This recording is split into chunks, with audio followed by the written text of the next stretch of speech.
To divide anything into what should be and what is the most deceptive way of dealing with life. Now how am I going to find out what this flame is which we call love, not how to express it to another but what it means in itself? I will first reject what the church, what society, what my parents and friends, what every person and every book has said about it, because I want to find out for myself what it is. Here is an enormous problem that involves the whole of mankind. There have been 1,000 ways of defining it, and I myself am caught in some pattern or other according to what I like or enjoy at the moment. So shouldn't I, in order to understand it, first free myself from my own inclinations and prejudices? I am confused, torn by my own desires, so I say to myself, first clear up your own confusion. Perhaps you may be able to discover what love is through what it is not. The government says, go and kill for the love of your country. Is that love? Religion says, give up sex for the love of God. Is that love? Is love desire? Don't say no. For most of us it is desire with pleasure, the pleasure that is derived through the senses, through sexual attachment and fulfillment. I am not against sex, but see what is involved in it. What sex gives you momentarily is the total abandonment of yourself. Then you are back again with your turmoil, so you want a repetition over and over again of that state in which there is no worry, no problem, no self. You say you love your wife.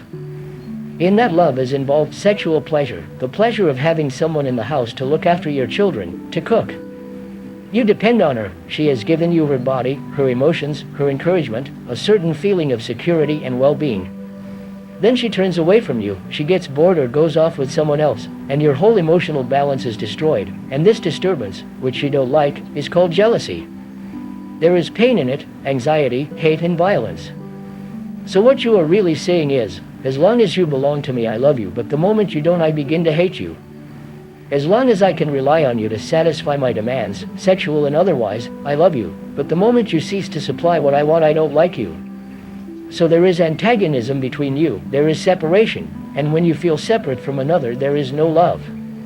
But if you can live with your wife without thought creating all these contradictory states, these endless quarrels in yourself, then perhaps you will know what love is. Then you are completely free and so is she, whereas if you depend on her for all your pleasure you are a slave to her. So when one loves there must be freedom, not only from the other person but from oneself.